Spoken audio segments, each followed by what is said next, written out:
Viewpoint is supported by viewers like you. To support Viewpoint and the other programs on the Ian Beaumont Live and Direct channel, visit patreon.com/Ian Beaumont Live and Direct.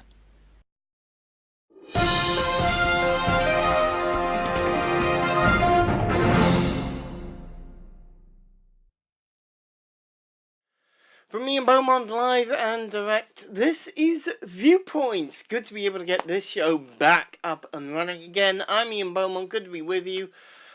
We're going to be talking lots of different things on Viewpoint. WrestlePod is where I talk wrestling. Viewpoint is where I just talk. More generally, news, current affairs, politics, yes, but also films, television, radio, other things too. Anything that kind of garners my attention, other than professional wrestling, which I deal with on WrestlePod. So, to start off this new series of Viewpoint programs, I'm going to be talking James Bond, which, if you've been a long-time listener of the Ian Beaumont Live and Direct radio show on Source FM, you know I've tackled this before. Back in 2015, I actually did 2 episodes of the show dedicated to ranking all the James Bond films up until that point, and playing music from them all. So yeah, this time we're going to tackle the actors themselves. The James Bond actors from worst to best. So, you're probably wondering, so who is on the list? I will run through it all in a minute, but there's one person who some people might put on their list of actors. I'm not. He's disqualified from this particular list. And that is Barry Nelson, who is the actor who played the character in the 1954 television adaptation of Casino Royale, except that he didn't play James Bond of the British Secret Service. He played Jimmy Bond of the Combined Intelligence Agency. Yeah. That's not the same character. And believe it or not, there have been many versions that have been the same basic character. But that we've had like 7 actors overall who I would pinpoint and say, yes, these people played James Bond. Some of the others from Casino Royale who were like renamed James Bond 007 due to that doctrine thing from Sir James, they don't count. So they're not in this list. Although, if I were putting them, I would put them with David Niven as well. Even if I did include Barry Nelson, by the way, he would still be the bottom of the pile, because the performance he gives in that show is very generic. It's barely much. It's barely any kind of character at all. So, yeah, a little bit bland and forgettable. So even if he would have made the list, he'd still be bottom. But he doesn't make the list because he's not James Bond. He's Jimmy Bond. So, there's 7 actors in the list. And I have to start at number 7. Rather painfully, really, because I do like this actor. David Niven, who portrayed Sir James Bond in the 1967 parody version of Casino Royale. Oh, I do like David Niven. Don't get me wrong. This is not a bad performance. It's one of the highlights, actually, of that film. And that film was a mess. No two ways about it. To be honest, you will get that when you have 6 directors doing an individual film. It will become somewhat messy. That's only to be expected. This was even bigger mess than you might expect with 6 different directors. But it really didn't hold together at all. And although David Niven's performance was one of the better parts of it, alongside Woody Allen, I can't really say he was that much like James Bond. He was okay. He gave a great performance, but he gave a David Niven performance. It was the same performance he gave in The Pink Panther when he was playing Sir Charles Phantom, the Notorious Lytton.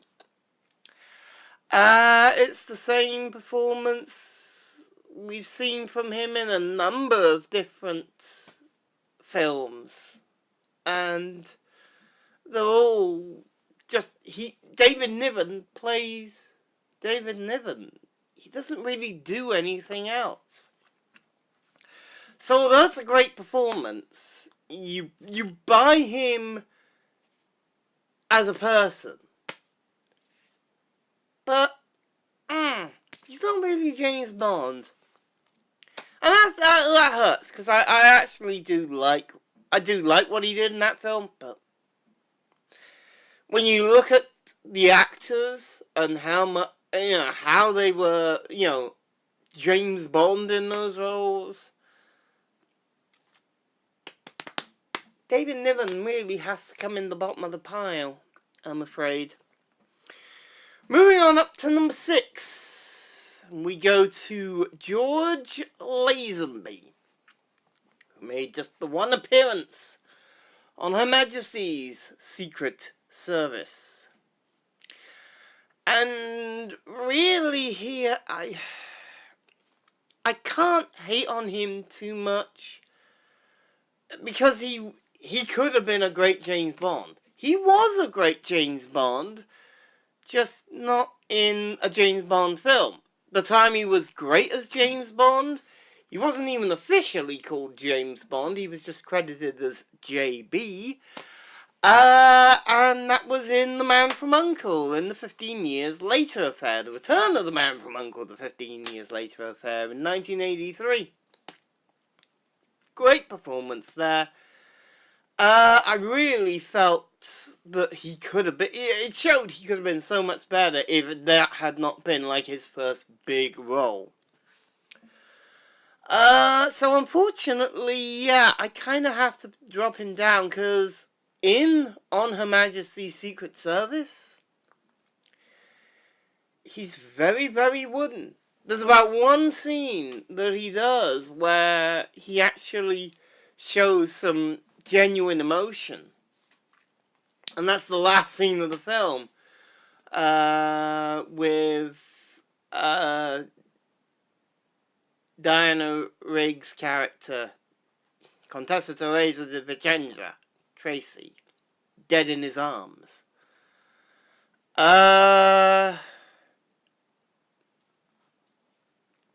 It's the only scene he really got right. Everything else, at least in terms of characterization, it was bland, it was wooden. There wasn't much there to work with. Physicality-wise, he was quite good. He was okay in most of that. I bought him in the physicality, in the physical action. Except for the overdubbed punches, which sounded so fake. Oh, God. They sounded horrible.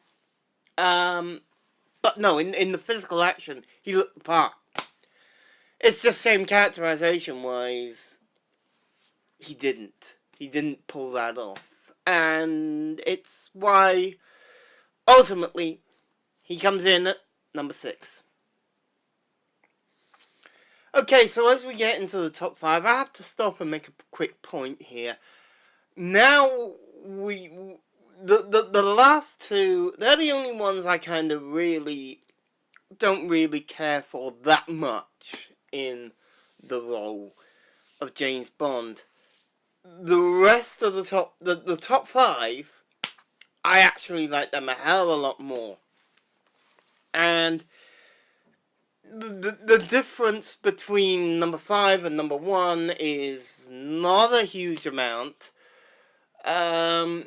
Although the gap between 5 and 3 is bigger than the gap between 3 and 1, which is almost non-existent. There's so little of a gap between those three.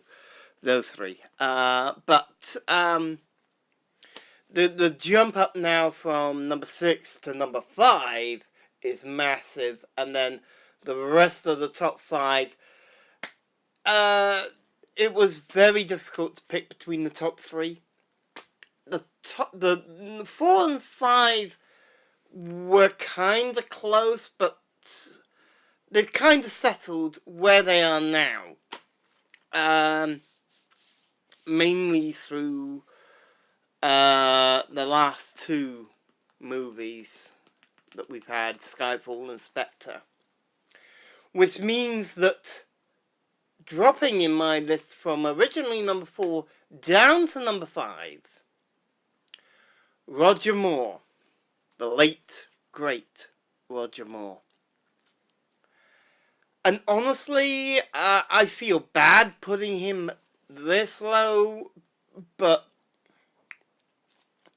I mean, there is so little between most of these guys that it really doesn't feel fair to rank him any higher at the moment, just because of what we've had since 2012. And I'll go into that when I talk about him in a bit. But first off, Roger Moore was a real mixed bag of performances. None of his were bad. Some were just good. Some were great. Really great. And some of the films he had to work in were ugh. And some of them were like, wow. So there was no consistency really in his era. And I'm afraid it begins right at the beginning. A lot of people love Live and Let Die. For me, it's only because it's only the chase through the bayou and the encounter with Sheriff J.W. Pepper that actually saves it in any way from being like complete bottom of the pile in terms of James Bond movies. That sequence was amazing. Everything else about that film, fell flatter than a pancake. And okay, that's a little harsh, because Yaphet Kotto is always I don't see him do a bad performance, but God, he really didn't have a lot to work with in that one. Not really.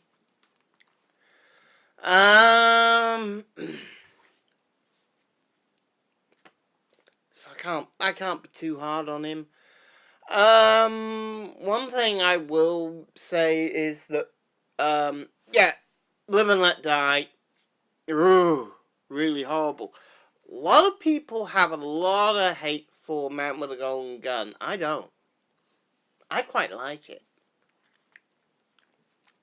I like Sheriff J.W. Pepper in it, even though, yeah, he'd never be in Thailand. But I go along with that because I love the scenes he's in.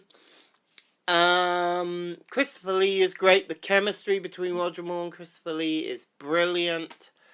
Maud Adams is brilliant trying to play both sides off against each other and getting caught in the end.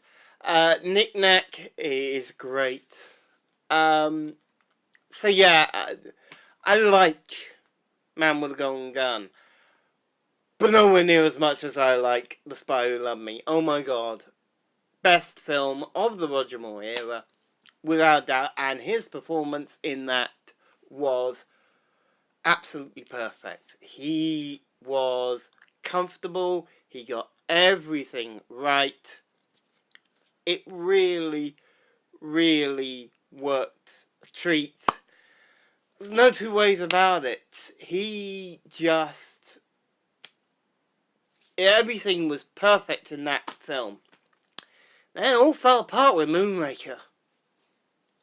Oh my god, how did it fall apart? How did it fall apart? I don't know. They tried to copy everything that they'd done before, and nothing worked.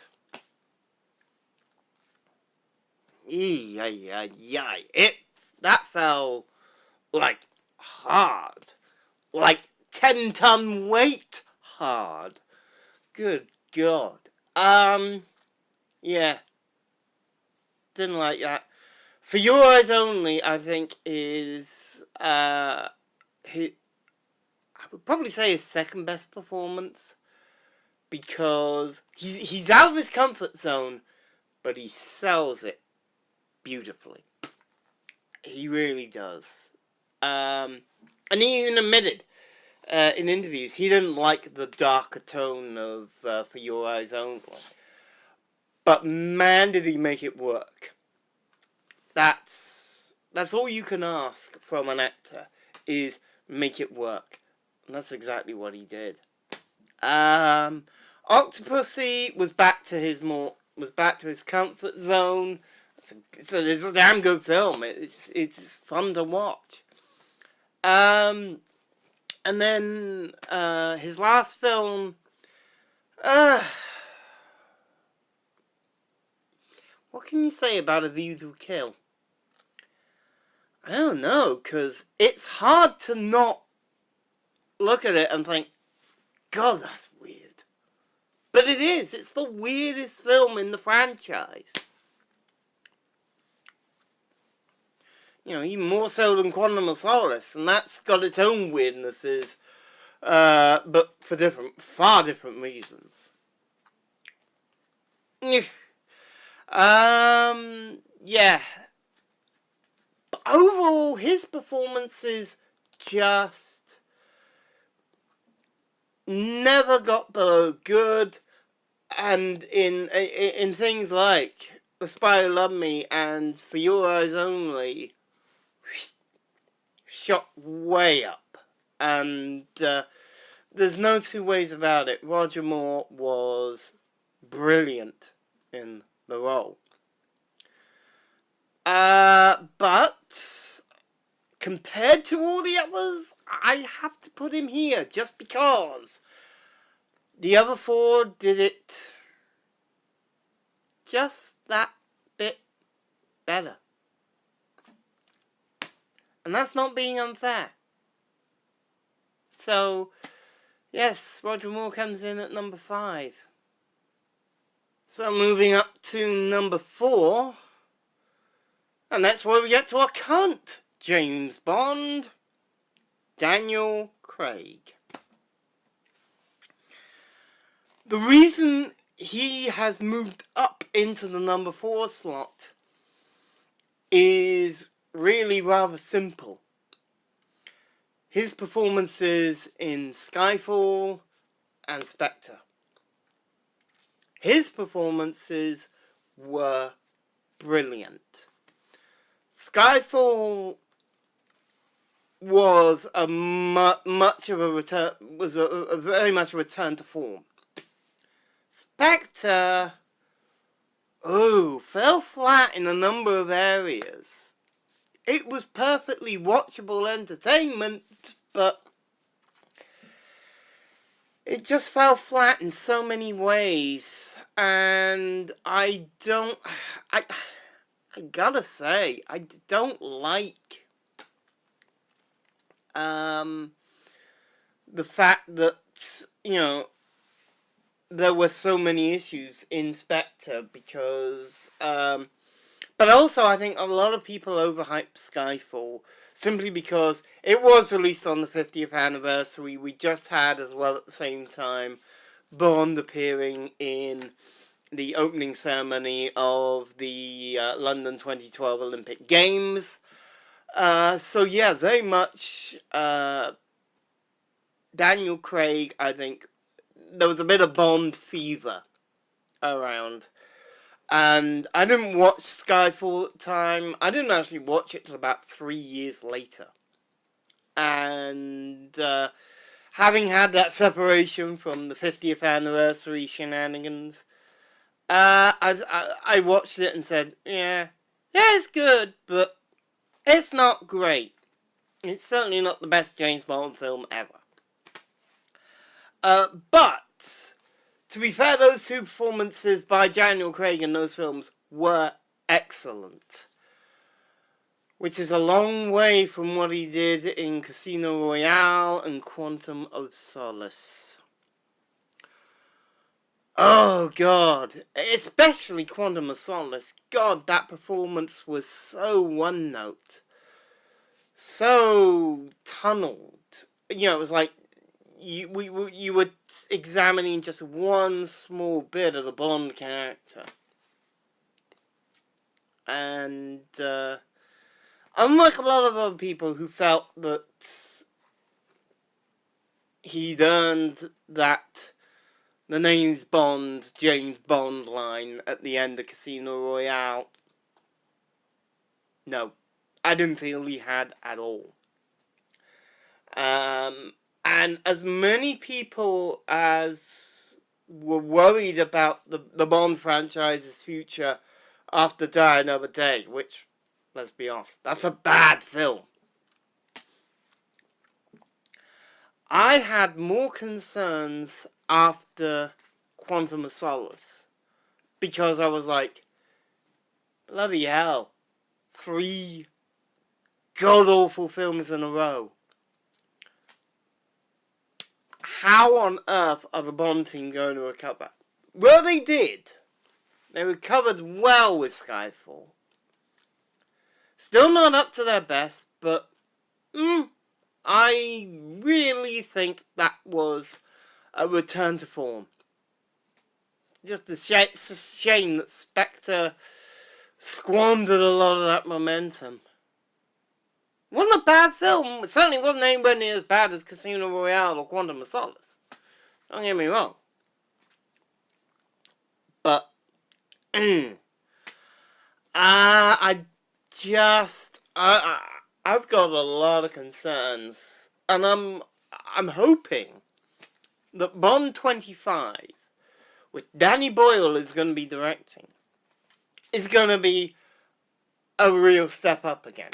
I'm hoping it's a step up, a big step up, because it needs to be if the Bond franchise will have any sustainable future. Because they've had, like, so many missteps with James Bond since 2002 that you do wonder how much longer it can keep going.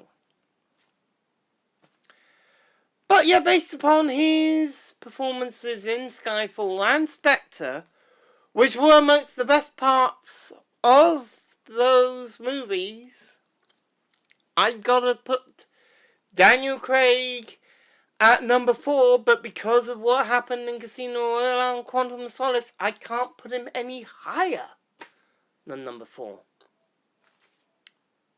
There you go. Okay, getting into the top 3 now, and as I said before, there's so little between these guys. It's almost a tie. So I've had to be kind of nitpicky a little bit. in terms of the performances, how each one has come across in each film. And because of that, because I'm looking at the individual actors' performances and how they handle the role that is James Bond, I have to put Sean Connery at number 3, and this is going to probably piss some people off. But hear me out. Because Sean Connery was James Bond in those first 4 films. Dr. No, From Russia with Love, Casino, Goldfinger, Thunderball. In those films, he was James Bond. He was the perfect James Bond. And then it all fell apart with You Only Live Twice, where we still got a decent performance out of him, but it was just very by the numbers, and he wasn't really caring that much about it. But still, that's a lot better than a lot of others. But it really it let him down. His work in Diamonds Are Forever was a little better, but still nowhere near up to those first 4. And then you had the unofficial one, Never Say Never Again. Well, again, he was a bit better. You know, he was obviously a lot more comfortable again at that point. But it's just the quality, the bar he'd set was so high that honestly, even he struggled to reach it again. After you Only Live Twice, which is the real reason why I have to put him at number 3. Is You Only Live Twice. That one film, I'm afraid, dropped him down from a potential top spot. Because all of these were potential top spots. There's no two ways about it. Sean Connery was a potential top spot. And the other 2 that I've got left, if you know your James Bonds, you know the list, you know which ones I've ticked off already, you're looking at those last 2, and you probably think, oh, it's going to be that one at the top. I think I'm about to surprise you. Unless you've seen some of my postings on social media. Number 2. Pierce Brosnan. Yeah, he is the most rounded James Bond of the bunch. He's got the intensity of Dalton. He's got the comedic chops of Moore.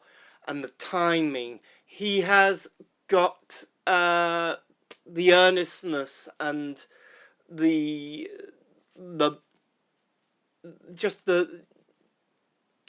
coolness as well of Connery. He's got all that in one beautiful package. Let down, but Die Another Day. That film, I'm afraid, so bad that even a decent-ish performance from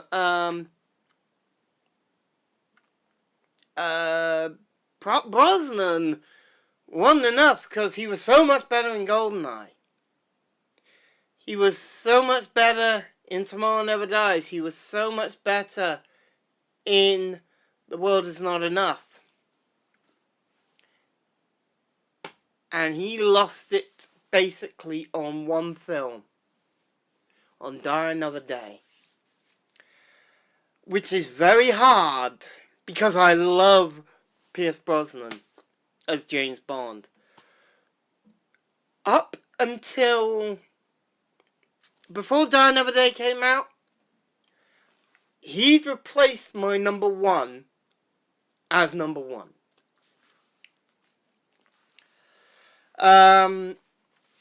Because when I was a kid, the early version of this list was Sean Connery, Roger Moore, and I'm afraid George Lazenby and David Niven have always been the bottom two. They've never been anywhere else other than the bottom. Well, not strictly true. But they've always been around that bottom two. They've been around the bottom end of the list. And then Timothy Dalton came in and rose straight to the top, especially after License to Kill. That really cemented his position in my mind. And then Brosnan came along and, for a little while, replaced Timothy Dalton at the top of the list. Until Die Another Day came along, and then the positions got reversed. My number one is Timothy Dalton. Because quite simply, he is James Bond taken straight from the page and put on screen. There is no two ways about it. He is the embodiment of the character that is written in the books. Tough,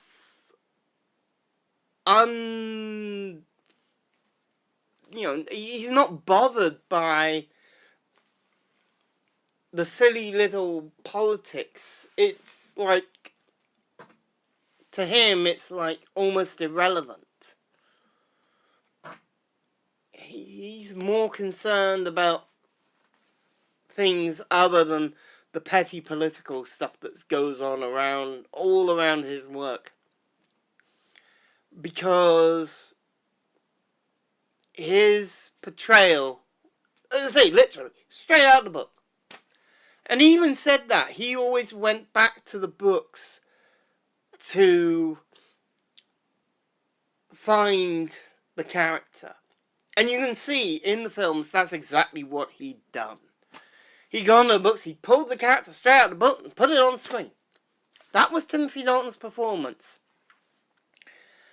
And he did it perfectly twice. He got it perfect as you can do it in that film in The Living Daylights. I don't think if he'd been too dark in that, it wouldn't have worked. He got it just right. The balance just right there. Then in License to Kill, he turned the intensity up to 11, turned the darkness up to 11, and it was the right film to do that with. Boom! It was a perfect portrayal. He never had a bad performance because he only did the two. I would have loved to see more, but we were never going to get more, unfortunately, of Dalton. Which is a shame, because I would have loved to have seen a third James Bond film with him. And that is why, for me, Timothy Dalton is the best Bond. James Bond. So what do you make of my list? I'm pretty sure a lot of you will not agree with me. You'll probably be voting Connery at the top. Maybe some for Moore. Maybe a few for Brosnan as well. I don't know. What do you think? Drop me down a comment in the comments section below. I'd love to hear what your list of the best, from worst to best James Bond actors is. Like this video, share it, subscribe to the Ian Beaumont Live and Direct channel on YouTube for more Viewpoints, WrestlePods, and hopefully a few other shows coming up in the future. And keep an eye on the blog as well. Ian Beaumont Live and Direct.blogspot.com. That is where you will find my thoughts on whatever I'm whatever's on my mind these days. Support me on Patreon, patreon.com/Ian Beaumont live and direct. And catch the radio show Mondays, 4 till 6 p.m. on Source FM 96.1 in the Falmouth Penryn area or online worldwide. thesourcefm.co.uk/listen, the UK radio player, TuneIn, Radio Garden, and the iTunes radio directory under Eclectic. That's it from me for now. I will have more viewpoints for you soon. Probably do a few more lists about Bond and other things as well. So, until next time, thanks for watching. Stay sharp, stay tuned.